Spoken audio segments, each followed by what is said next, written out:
Hello, everyone. Welcome. This is the March edition of our monthly detection webinar. I hope you're getting a bit more sunlight these days, wherever you are. I am R2. I am a senior product marketing manager here, and I'm joined today by my colleague Serge, our senior product manager. Hi, Hello, Serge. everybody. Hello. It's Serge's first time joining the detection webinar crew after Thorsten last month, so a warm virtual welcome to Serge. Before we jump in, just a quick note. This session is being recorded and we will be sharing the slides and everything else with you afterwards. Feel free to pass it along to your teammates or anyone else you think would find it useful. So, quick look at the agenda, nothing too surprising really. We put together a session again, we hope gives you a good mix of new stuff. The Microsoft bit in particular, well, I know that they are probably too big to be anyone's favorite and also too big to ignore. In the detection game, but we are all in it together. There are gaps no single player can fill alone. And Serge will share a quick snapshot and demo around how you can make use of what's out there. On the YARA rules side, our labs team has been full steam ahead the past couple of months. We won't have time to go into all the rules they have pushed out, but I will highlight a few we think are worth mention. And of course, we are starting off with a fresh VTI. This one is around a twist on process hollowing.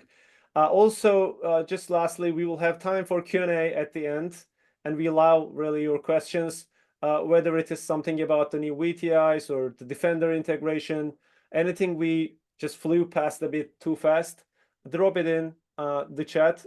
We will do our best to answer here live. Now, time to get into it. So let's start with the threat identifiers. Let's kick off with a new VTI. This one is for something called interactive process hollowing. We already had detections for DLL hollowing and regular process injection. But as always, the bad actors, they love to mix things up. And this VTI flags a variation of process hollowing. And we observed this in recent hijack loader samples specifically. And if you followed our updates as you'll know hijack loader has been doing the rounds as a loader for stealers like Luma or Amadei, and it's been putting in a lot of effort around evasion. And now standard process hollowing usually kicks off by starting a process in a suspended state. As you can see here on the slide, there's a nice GIF, and swapping out the code and resuming. But in this interactive variant, the process starts normally, only the main thread gets suspended later mid-execution. So pipes need to be used here for coordination to control when the injected code runs, which makes it harder to catch through standard detection. So it's kind of a little move. I know not self-explanatory at all, but hopefully this gives you enough context to understand why we added this VTI. So especially around the observation with hijack loader samples. If you want to dig deeper, I've dropped a few links in the resources at the end. There are some good stuff in there. And sadly, no Patrick this time to jump in with some analysis, some comments, but I'm doing my best here with my colleague Serge. So last note, it's seen as a kind of low, 2 out of 5 in this screenshot here, the VTI score. Typically, injection category VTIs are 4 out of 5 at least. So, but as you know, we would like to monitor it for some time with real-world samples. Then highly possible this will be raised to 4, like others. Moving on, just wanted to pause here for a moment and talk about why VTIs actually matter in practice, especially when it comes to EDR detections discussions. You're probably familiar with this diagram on the left, the pyramid of pain. We like this one because it captures the difference between surface level indicators and the real behavior-based stuff. So for attackers, as we go upper, it's harder to change. And at the lower layers, you have got hash, IP, domain. They are useful. They still matter, but the attackers can switch those out pretty easily. And that's where actually also kind of affecting how EDRs often get noisy. There can be tons of alerts, but not always the context you need. Now, at the top of the pyramid, where it gets painful for attackers, as we said, that's where our VTIs cover as well.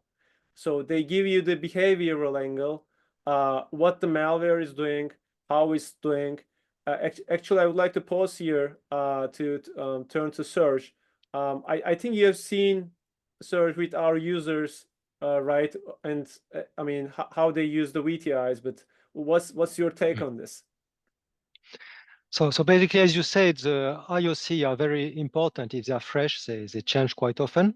So what we are going to demo a bit later is how we can capture the IOC during a real attack and update immediately the indicator of Microsoft Defender. And also we are going to show how once we have an indicator, which is very useful, but not that useful if you don't know the context.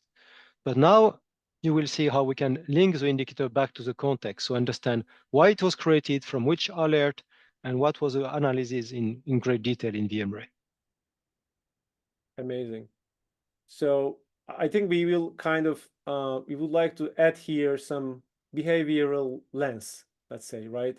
So, and on this slide on the right, related to the VTI, for example, say if it is process hollowing, actually you can right click on the sandbox report and you can check out, for example, the injected process to get more details like around the memory dumps, function strings. And these are kind of all may include some clues to write better detection rules. Kind of these are all good stuff that you get. With this context, so we will shift gears quickly to YARA rules. And as we mentioned, no time to go through every single one, but just wanted to show you how packed this slide is. Our labs team has been putting effort on these past few months, and this is the result. Rules you can see across downloaders, stealers, remote access trojans, or remote admin tools, however you call it, backdoors and other bits we couldn't file into any bucket. I wanted to give you a few quick highlights from all this. First off, on the left you see downloaders. You can see some names which we call modern loaders. We have added detections for loaders like Dolphin, Jinx loader, Legion loader.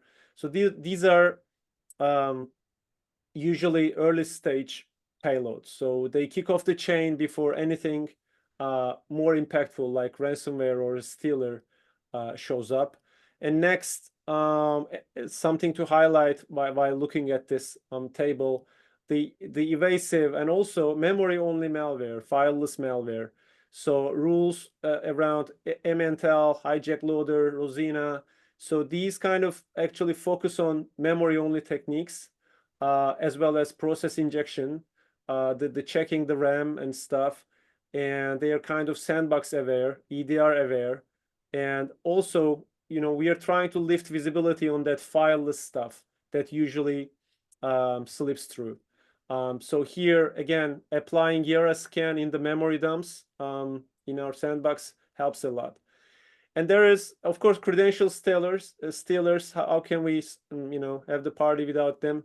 So we know we have up-to-date coverage for Atomic Stealer. That's one we mentioned before.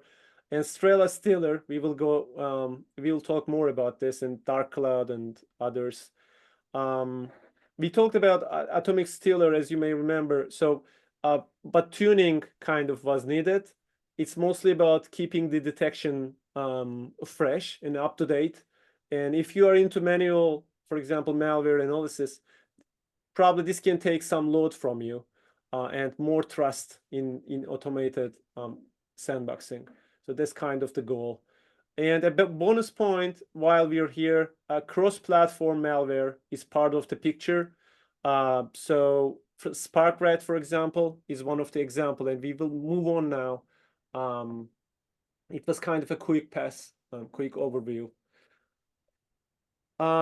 Since we just mentioned, SparkRAT and cross-platform malware, I would like to zoom in on this one.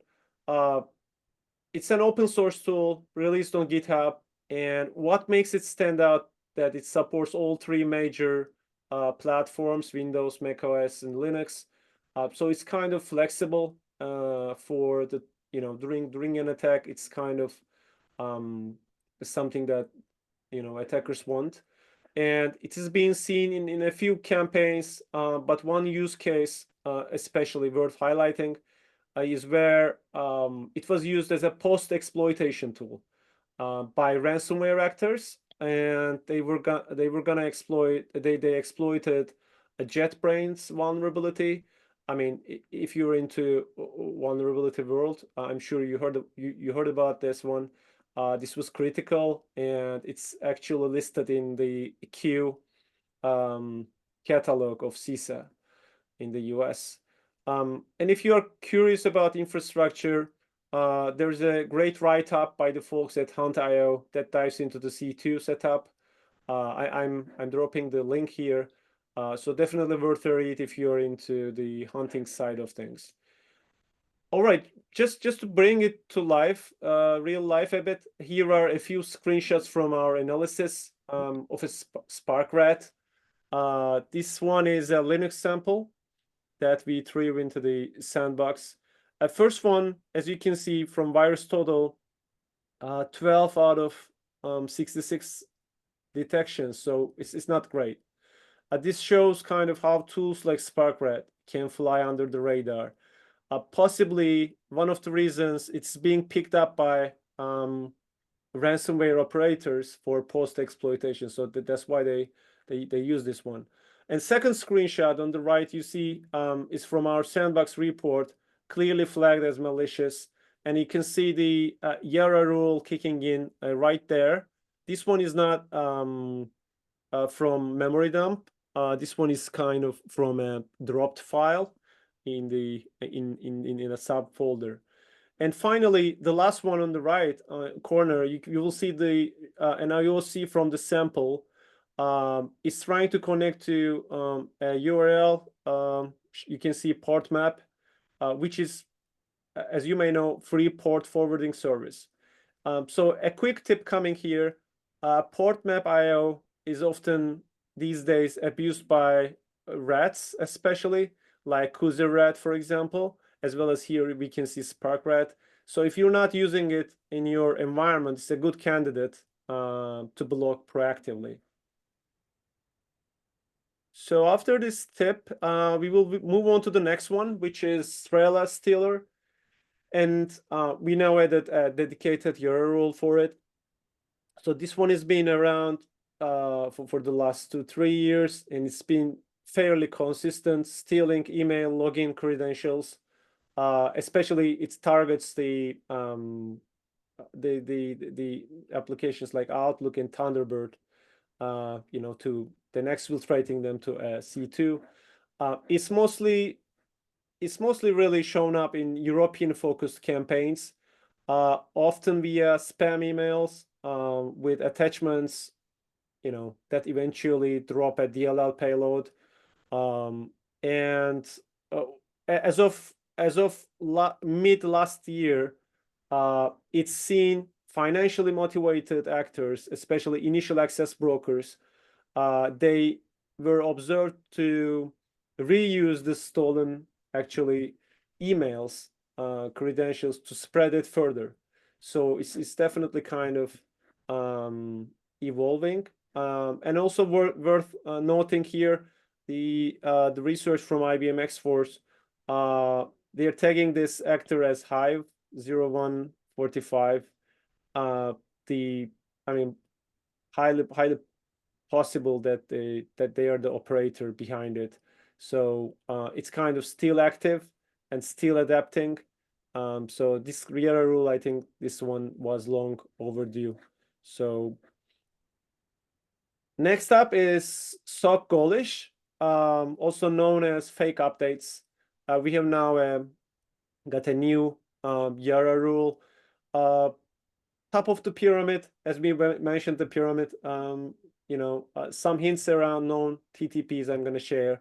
This one has been in the wild again for many years, actually 5-6 years, and it's surging according to some up-to-date resources, as you can see on the heat map here. So it's delivered through injected JavaScript that makes it kind of unique on compromised but legit websites. So the classic but still very impactful drive-by style infection. Someone clicks a link in an email, or it can be in a website, legit looking website. So the browser loads the page and JavaScript runs and off it goes. There are also cases where users are tricked into downloading a zip file, which contains a loader script. So it's kind of combining social engineering with some web-based tricks, some SEO, for example, heavy campaigns. And another thing to note that it's been linked to the ransomware group, active ransomware group, Ransom Hub. So it's often used as a way, again, for further payloads like Cobalt Strike, for example, or ransomware at the end later on. Before I pass it on to Serge, quick community note here. This one is from the folks at Red Canary, and it's super useful if you want to test your defenses against SocGholish-like behavior. They've got a mix of detection analytics and a few atomic red team tests that emulate some of the early activity tied to these infections. And especially considering that there is a kind of increase in the number of samples we observe in SocGholish, maybe it's worth taking a look at right now. That's kind of wrapping up our YARA rule highlights for this month. Like we always say, YARA is one of the most valuable tools for DFIR folks and malware analysts, and we're glad to keep adding more of them into the platform every month. Of course, but detections don't live in a vacuum. This game, works best when it's a team sport. So with that, I will pass it over to Serge, who's going to talk about how we are working with Microsoft Defender EDR and how all fit into that bigger picture. Over to you, Serge. Thank you. So I'm going to present you 3 things. The first slide to explain how do we integrate with Microsoft Defender. Then we are going to run a demo, so you can see in practice how it is. And then lastly, I will show you a last slide to conclude. So R2, could you move 1 slide ahead? Of course. Here we go. Okay. So the first things to know is we have a connector that integrates VMRay with Microsoft Defender. And this connector actually runs fully on Azure. And there are a few reasons why that's practical. The first one is that Azure is completely serverless, so you don't have to deploy or maintain server. Second reason is that Azure has some pre-integrated function with Defender, especially Azure Logic Apps that can get the alert from Defender. And the last one is that it's actually pretty cheap because you can use only the usage-based plan from Azure, which even means that just for testing, it will not cost anything because you're in the kind of free tier of Microsoft. So those are the reasons why we updated our connector to Azure. Now let's see how it works. So first things we do will be to get the alert. And as said, that is already something done by Microsoft. So we use Azure Logic App. And what is great is that it avoids having delay and it avoids having the need to every 2 minutes or 5 minutes, query all the alerts. So you don't have this kind of burst of alert coming regularly. Once you got an alert, we're going to check if it has a file and if it has a hash. We do that because we don't want to submit many times the same sample to VMRay. So we check from the hash if it has already been submitted to VMRay. And if not, we resubmit it. So to resubmit it, we first need to get the file. And with Microsoft Defender, you will need to run a live response on the endpoint to get a file. And we have two different approaches there. If the file was blocked by antivirus, we are going to run live response to have some code running on the device that will get the file out of quarantine. So we can get the file only if it's in the quarantine. If it's Serge, may I interrupt here quickly? Yes. I think you're gonna share your screen, but how much time do we need to get the reports from VMRay to Microsoft Defender dashboard? So basically, if you look the chain here, basically getting the alert is less than a minute. After that, we need to get the file, and if the computer is connected, if the connectivity is good, you know that is pretty fast, maybe 1-2 minutes. Then we need to send it to VMRay, so that will be the next step. And VMRay run a recursive dynamic analysis in about 3 minutes. So in the happy day scenario, we do speak about 5-6 minutes to actually get the file analyzed and sent back to Microsoft. So when I was testing, in fact, quite often I could see the analysis in VMRay before I could even see the alert in Microsoft Defender. So that varies a bit. Microsoft Defender is not that constant in how quickly it gets the alert. Of course, there are a few things that can happen. One, especially when you are testing, you test a lot of malware on the same endpoint, live response can run only one by one. So if the device is busy, we have a waiting time, we retry, so that can be one source of delay. Second potential source of delay will be VMRay. If you have a burst of submission, and depending how many VM you can use, so how many parallel analyze you can run in VMRay, which depends on the product you use, you know, it may create some delay. But overall, it's pretty fast. In normal usage, basically your SOC analyst should get the result of the analysis when they get the Defender alert. All right. So yes, and so the other things to get, so once we get the analysis from VMRay, we do two different things. The first one is we add a note to the alert. And that is really aimed for the SOC analyst who want to understand more about the alert and will get the information into Defender console. Second things we do, we add the indicator. And that's very important because remember, we run a recursive dynamic analysis. So we don't only bring the indicator of the file you submitted, but also of the file it dropped or the file it downloaded. Which means that basically we can bring indicator of the malware that the attacker intended to drop in your network, but he has not yet been able to drop. And if later he managed to get in through another way, we are going to be able to block this attack immediately. So as you can see, at the end of the flow, the SOC analyst has the information in the console.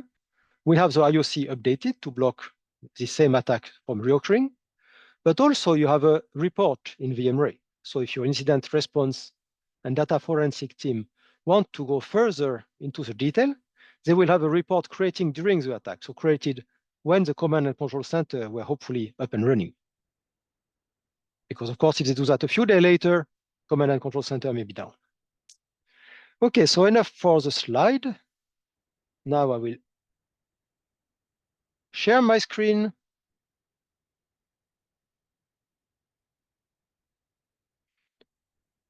Okay. So now you should see Defender console. Think you're a SOC analyst, you see a new alert. The title is a bit ransomware linked emerging threat activity group detected, a bit weird. You know, you want more information to know what it is. So when you scroll down on the detail of the alert, you're going to see it was detected by EDR.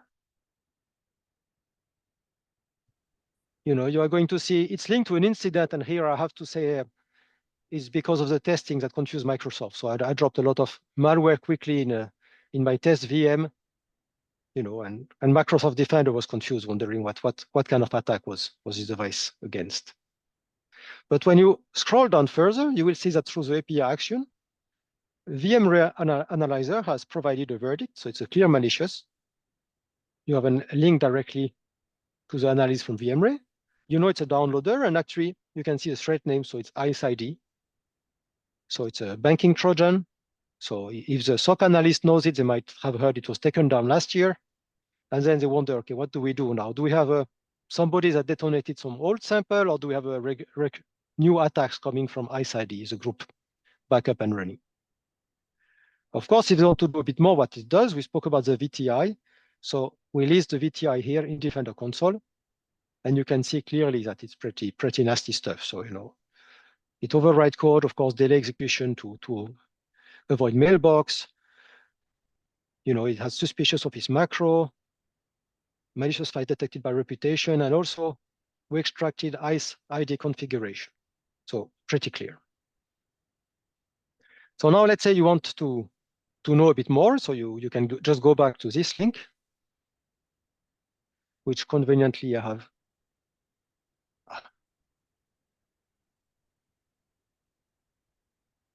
open here.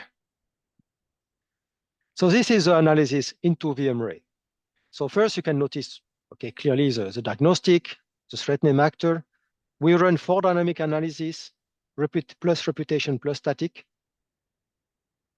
And you have a quite long list of threat identifier. Now, if you want to go to see the detail, you can open one of the analyses. And now you can go, for example, to the YARA rule. You will see we detected ICE-ID loader. And here you can go really in great detail to understand what happened.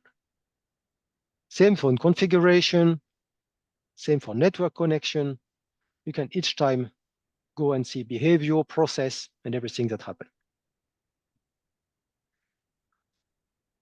But now let's try to see from the networking point of view what has happened. And what is interesting here is that this malware tried 70 times to query one domain, and there was no response. So clearly the domain is not up and running, which is a pity, of course, for my testing, but it means that the sample couldn't actually download what he really wanted to download. Still, if you go to the file,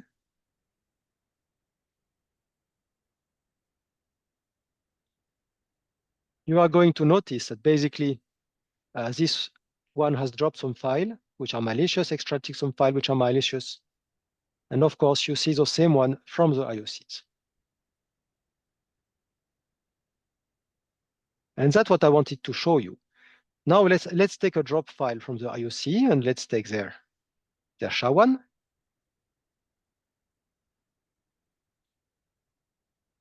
And now if we go back to Defender, we can go to Endpoint, to Indicator, and then we have the indicators that have been populated. So you can see that VMRay has populated a number of indicators here. And now you can actually search a specific indicator and you will see that, yes, it has been created by VMRay. You can see from which alert it comes from, so you can actually link things back. And now quickly, if you have an alert blocked by another indicator, for example, let's pick this one, and you wonder why it is blocked. What is that? Again, you can go to the alert ID. And now if I copy it and go back to the alerts in Defender, I can search for it. I can find the exact alert. And now, as before, I will have the detail of the alert here. So if you're not sure what you are against, you can go to see VMRay analysis and it will tell you, oh, it's backdoor, exploit, injector. Okay, it's REMCO, quite remote access Trojan, quite well known, quite used, quite dangerous. So you can actually link things together. And again, as before, you can go back to the VMRay analysis. And we don't have time to show you everything, but you can go to the go to the process, go to the memory dump, you can see the MITRE attack pattern, and so on and so on. So you can go in great detail to understand what's happening. And I guess here too, now we don't have much time, so maybe we need to jump to the conclusion. Or should we go more into REMCO analysis? Yeah, we can go back to slides if you like. Yes. Here we go. Okay, and so to conclude, I would like to explain something about the difference between an XDR and basically having a sandbox that do recursive detonation and dynamic analysis. So XDR is very powerful. It will bring all the information you have about an attack from all the different security equipment you have into one place, and it allows you to correlate. It allows you to follow how the attack develop in your network, and it allows you to block it. And that's fantastic. But once you block the attack, you lose visibility on what the attacker wanted to do. But probably the attacker wanted to drop some novel malware, something nasty on your network. Probably they will try again. Probably they will start some social engineering phishing campaign or try to find some vulnerability or brute force on access. So you think you block the attack, but you are not sure what you are against. When you take advantage of the attack to detonate the first sample into a sandbox like VMRay, you will learn actually what would have happened if the attack would have gone on. You will know what IP address the malware would have tried to reach, what you would have tried to download. So you will understand really what you are against. And I'm not telling that VMRay is just better than other tools. There is a big difference. All the tool or most of the tool you use in your XDR are tools that have to do the heavy loading. They have to handle a mass amount of file, and typically they try to provide you a verdict if it's good or bad within seconds. We come a bit behind. We come in your SOC, we come in the place where you see something suspicious and you need further analysis. So VMRay can afford to spend few minutes for an analysis. And that's much better to spend those few minutes in a sandbox and try to get a human to understand what happened. The sandbox sees much better than human what the file is trying to do. Of course, you need to provide the information to the human to make the final judgment. So I would say that's the difference between the broader context and the deeper context, understanding the attacker intent and understanding what you are up into. And in addition, because we can get the IOC, we can block. And when I say we can block with Defender, it's pretty straightforward, but we also integrate with many other CTI tools. So actually it's not, you don't have to be Defender. You can use the threat intel feed of Microsoft Sentinel. You can use Anomaly or Threat Connect or any other tool we integrate with. So it's not limited to Defender. And I guess those are the idea I wanted to present. And we have the release is on GitHub. So anybody that would like to give a try, integrate with your Defender, I would be really happy to help you, and you can contact us for that.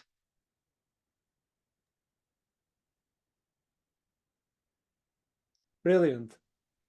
Thank you, Serge.